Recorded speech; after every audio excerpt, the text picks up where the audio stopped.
লতা নতুন বউয়ের রূপে বিছানায় বসে আছে, আর রাজু একটা মদের বোতল হাতে ঢুলতে ঢুলতে ঘরে ঢুকছে। এ কি, তুমি নেশা করে ঘরে ঢুকছো নাকি? আয় হায় রে, আমার কি পোড়া কপাল রে, শেষে কিনা এমন একজন মাতাল বর জুটলো আমার কপালে।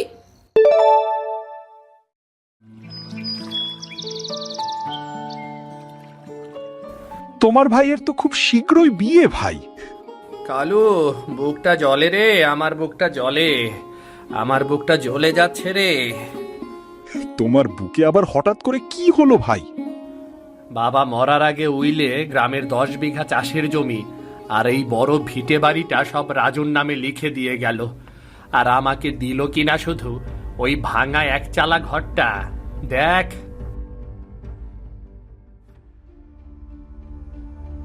দিবে না? তোমার ভাই তো তোমার বাপের চোখে একেবারে সাধু সন্ন্যাসী ছিল, এজন্য তার নামে সব লিখে পড়ে দিয়ে গেছে।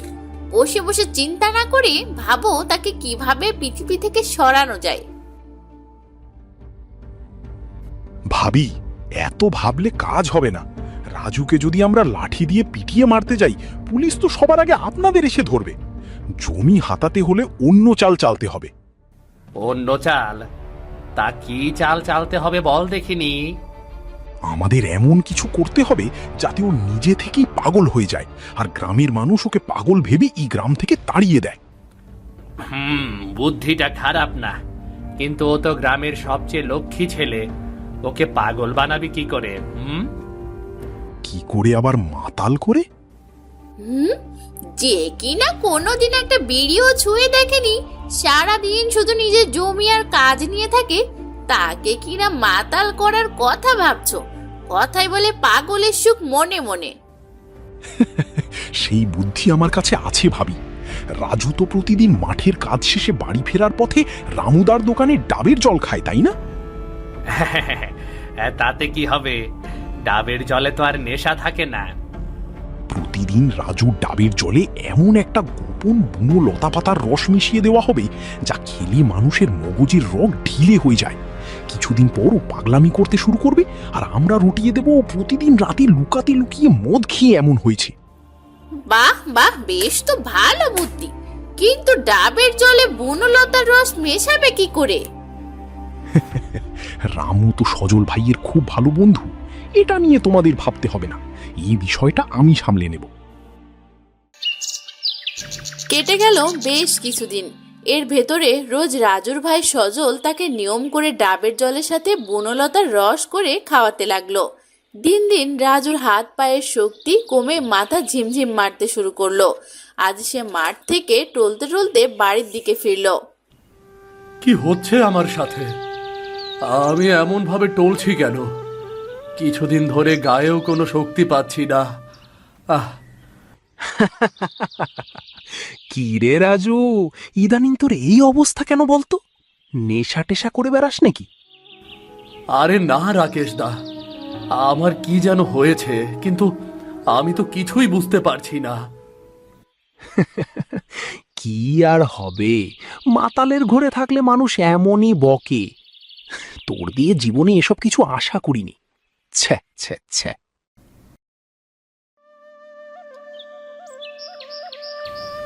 এটা কি বলে গেল দিনেশ দা? আমি নেশা করি না? এ আমার সাথে কি হচ্ছে? চোখ খুলে তো তাকাতেই পাচ্ছি না। বাড়ি গিয়ে আগে একটু বিশ্রাম নিতে হবে।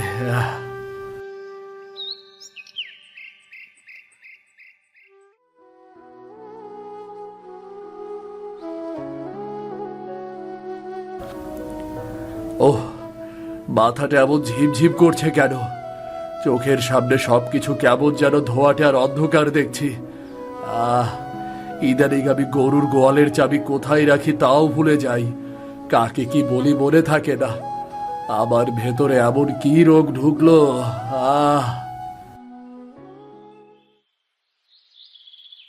কিরে রাজু, তোকে এত উস্কো খুস্কো আর কাঙাল দেখাচ্ছে কেন রে ভাই? গ্রামের মানুষ তো হাটে বাজারে তোকে নিয়ে কানাঘুষা করছে রে ভাই। কেন, আমি কি করেছি যে মানুষ আমাকে নিয়ে কানাঘুষা করবে? তারা নাকি বলা বলি করছে তুই আজকাল সোজা হয়ে হাঁটতে পারিস না, সারাক্ষণ কেমন যেন ঘোরের মধ্যে থাকিস। তুই কি কোনো আজে বাজে সঙ্গতে পড়লি নাকি রে? বাবার অত টাকার সম্পত্তি কি শেষমেশ নেশার পেছনে ওড়াবি নাকি রে? বল পাগলা। কি বলছো ভাই? আমি নেশা করব কেন? তুমি তো আমাকে ছোটবেলার থেকে দেখেছ না, আমি তো চার ডাবের জল ছাড়া কিছুই খাই না। সে তো আমি চিনি, লোকে তো আর তোকে চেনে না রে। ইদানি আমার শরীর আর মগজ আমার কথা শুনছে না, আমি কিছুই বুঝতে পারছি না ভাই। আমার মনে হয় বড় কোনো রোগে ধরেছে গো। শুনবে কি করে? নেশা টেশা করলে কি আর মগজে কথা শোনে? মগজ অমন ঢিলেই হয়ে থাকে, ও সব রোগ টোগ কিচ্ছু না।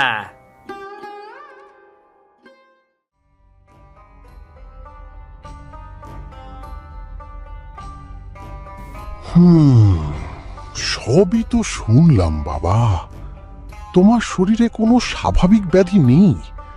তোমাকে খুব চতুরতার সাথে আর ঠান্ডা মাথায় এক ধরনের ধীর গতির উদ্ভিজ্জ বিষ খাইয়ে দেওয়া হচ্ছে। এই বিষটা মানুষের স্নায়ুগুলোকে নষ্ট করে দেয়। মানুষ ধীরে ধীরে পাগল হয়ে যায় আর নিজেকে সামলাতে পারে না। উদ্ভিদ বিষ? কিন্তু এ বিষ আমাকে কে দেবে? তুমি ইদানিং বাইরে কি খাও? আমি তো প্রতিদিন মাঠ থেকে ফেরার সময় রামুদার গাছের ডাব খাই। রামুদার সাথে সজল ভাইয়ের খুব ভালো সম্পর্ক। তাহলে কি ভাই ওই ডাবের জলের সাথে বিষ মিশিয়ে আমাকে শেষ করতে চাইছে? হতে পারে তোমাকে সমাজ আর আদালতের চোখে পাগল আর মদ্যপ প্রমাণ করতে চাইছে।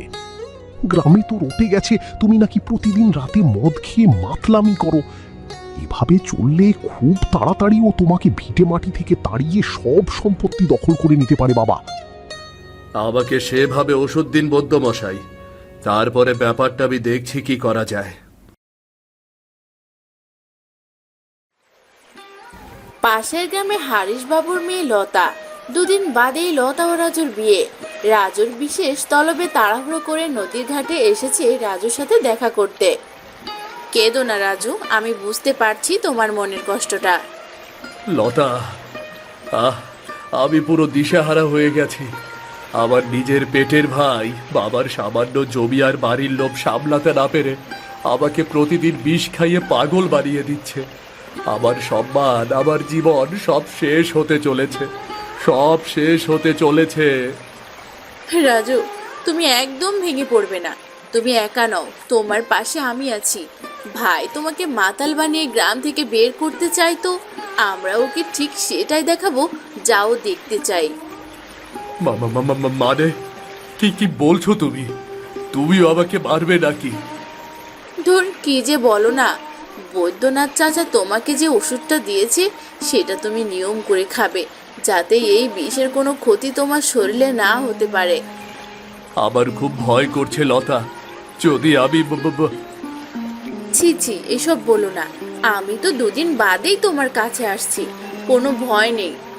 আমাদের বিয়েটা একদম ধুমধাম ভাবেই হবে। ভাই ভাববে তুমি ওর পাতা জালে পা দিচ্ছ, কিন্তু আসলে জালটা আমরা তো ওর চারপাশেই গুটিয়ে আনবো। ঠিক আছে। দুদিন বাদেই মহা ধুমধামে রাজুর বিয়ে সম্পূর্ণ হলো। লতা নতুন বউয়ের রূপে বিছানায় বসে আছে, আর রাজু একটা মদের বোতল হাতে ঢুলতে ঢুলতে ঘরে ঢুকছে। এ কি, তুমি নেশা করে ঘরে ঢুকছো নাকি? আয় হায় রে, আমার কি পোড়া কপাল রে। শেষে কিনা এমন একজন মাতাল বর জুটলো আমার কপালে।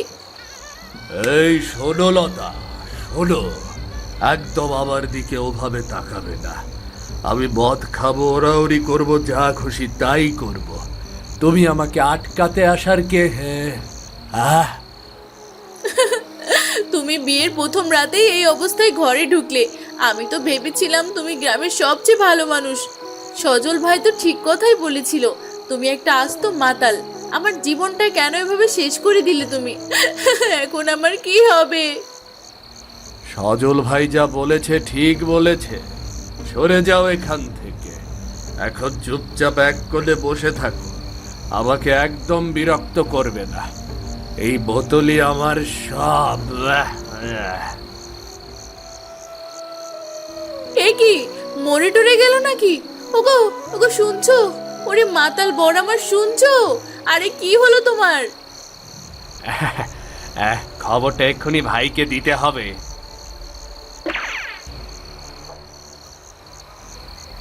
বুদ্ধিটা কাজে দিয়েছে লতা। জানালার ওপাশে লুকিয়ে থাকা সজল ভাই লোকটা ভাবছে আমি পুরো শেষ হয়ে গেছি। যাই হোক, ওরা ভাবুক ওরাই জিতছে, কিন্তু আসল খেলা তো বিকালে শুরু হবে, যখন সজল ভাই মাতব্বরদের নিয়ে এসে জমি লিখে নিতে চাইবে।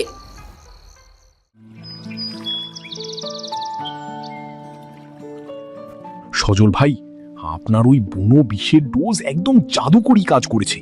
কাল রাতে বাসর ঘরে রাজীব যে কাণ্ডটা করেছে না, নতুন বউ তো কেঁদে কেঁদে শীষ। রাজীব পুরো মাতাল আর উন্মাদ হয়ে গেছে।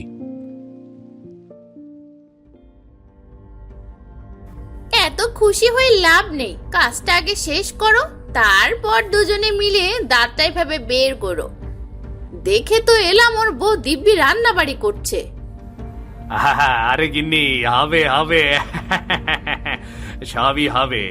মাত্র তো রাজুর সততার বেলুন একেবারে ফুটো করে দিয়েছি, আর মাত্র কয়েকটা দিন অপেক্ষা করো। তারপর আমি মোরলকে সাথে নিয়ে গিয়ে ওর কাছ থেকে সব জমিতে সই করিয়ে নেব। ও তো ঘরের মধ্যে থাকবে, বুঝতেই পারবে না কিসে সই করছে, বুঝলে?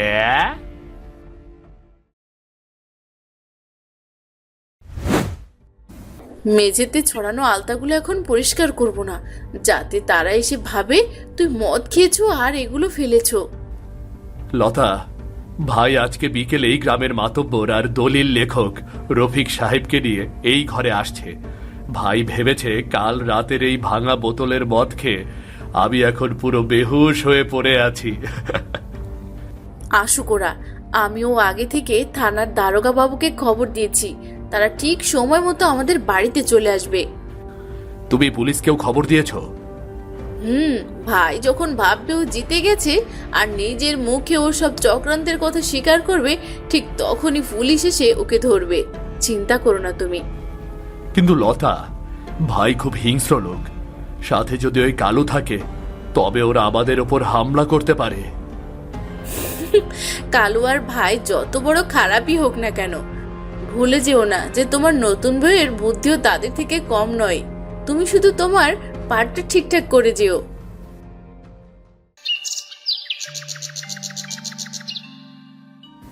ঠিক বিকালে সজল গ্রামের মোড়ল সহ বাকিদের নিয়ে রাজুর ঘরে প্রবেশ করে। দেখুন মোরল মশাই, আমার নিজের ছোট ভাইটার জন্য আমার বুকটা ফেটে যাচ্ছে। বদের ঘরে পড়ে ছেলেটা একদম ধ্বংস হয়ে গেল, ধ্বংস হয়ে গেল। তা তো ঠিকই বলছো সজল, রাজু ছেলেটা এমন বদলে যাবে তা তো আমরা ভাবিনি। জি মোরল মশাই, আজ যদি ওর কাছ থেকে এই চাষের জমিগুলোর দায়িত্ব আমি না নেই, তবে ও মদ খেয়ে সব জমি বিক্রি করে দেবে। আমি বড় ভাই হিসেবেই গুরু দায়িত্ব নিজের ঘাড়ে নিতে চাচ্ছি মোরল মশাই। ঠিক আছে, চলো তার সাথে কথা বলে দেখি, চলো। লতা, ও লতা, লতা, দরজাটা খোলো লতা।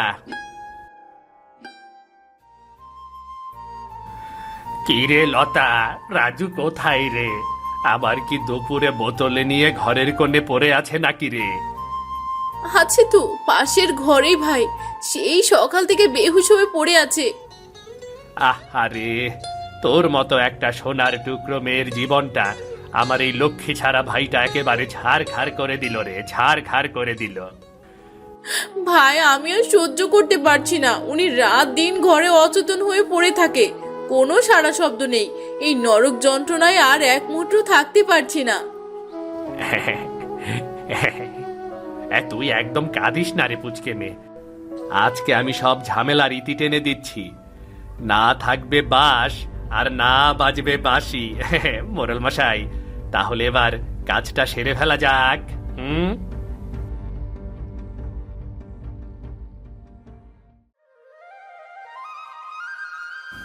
কে কে এসেছে ঘরে? ভাই? হ্যাঁ, ভাই নাকি? আমি আমি এসেছি রে, আমি। ভাই তুমি এসেছো? আমার জন্য ডাবের জল? না না না না না, আমার জন্য মদের বোতল এনেছ তো? মাথাটা কেমন চক্কর দিয়ে ঘুরছে রে ভাই, চক্কর দিয়ে ঘুরছে। তোর জন্য যা যা দরকার সব এনেছি, তুই আগে এই দলিলটা একটা টিপসই দে তো ভাই।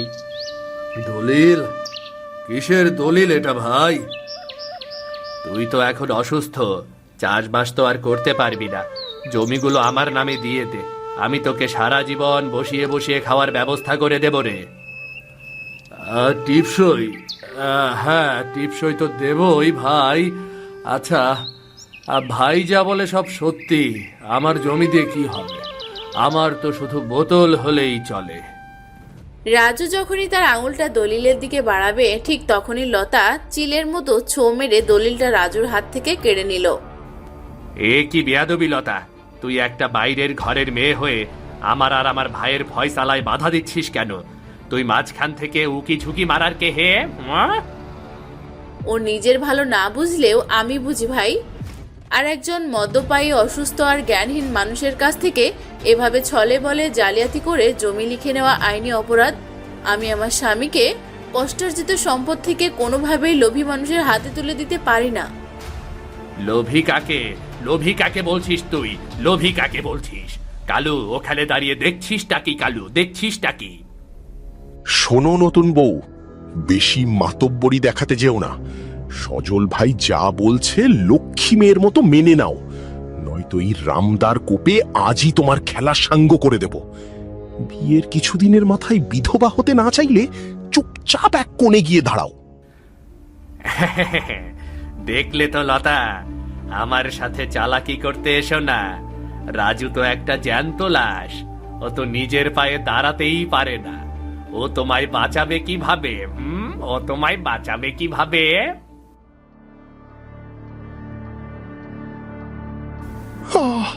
ওরে বাবা রে, মরে গেলাম রে। আমার বউয়ের গায়ে হাত দেওয়ার সাহস তোকে কে দিল রে চামচা কালু? আমাকে ছেড়ে দে, লাগছে আমার, ছাড় বলছি, ছেড়ে দে। মোড়ল ও লেখক রফিক এত সময় ধরে তাদের কাণ্ড কারখানা দেখছিল। শেষে রাজুর এমন রোগ দেখে তারা সেখান থেকে ফুট করে দৌড় দিল। ব্যাপারটা স্বাভাবিক বলে মনে হচ্ছে না রফিক মিয়া। যেহেতু জমির ঝামেলা, এখানে পুলিশ আসার সম্ভাবনা আছে। ঝামেলায় জড়াতে না চাইলে ফটো এখান থেকে। এ কি করছিস রাজু? ছেড়ে দে, ছেড়ে দে, এ বেচারাটার হাত ভেঙে যাবে তো। ছাড় ছাড় ছাড় ছাড় ছাড়। রাজু, তুই তো মাতাল, তোর তো মাতাল হয়ে খাটে পড়ে থাকার কথা, তোর তো গায়ে শক্তি থাকার কথা না। এটা কিভাবে সম্ভব? এটা কিভাবে সম্ভব? ভাই, তুমি ভেবেছিলে রামুকে দিয়ে তুমি আমাকে যে বুনো লতা পাতার বিষ খাওয়াচ্ছিলে তা আমি টের পাইনি? আমি সব সত্য জেনে গিয়েছিলাম ভাই, আমি কোনো মাতাল না। তুমি আমার কিছুই করতে পারোনি, কিছুই না। সজল ভাই, তোমার এই আসল শয়তানি রূপটা মোড়ল মশাই আর পুলিশের সামনে আনার জন্যই তো সেই বিয়ের রাত থেকে শুরু করে আজ পর্যন্ত আমরা দুজনে মিলে নাটক করেছি। আর মেঝেতে যেটা দেখেছো ওটা কোনো মদ নয়, ওটা আমার আলতা।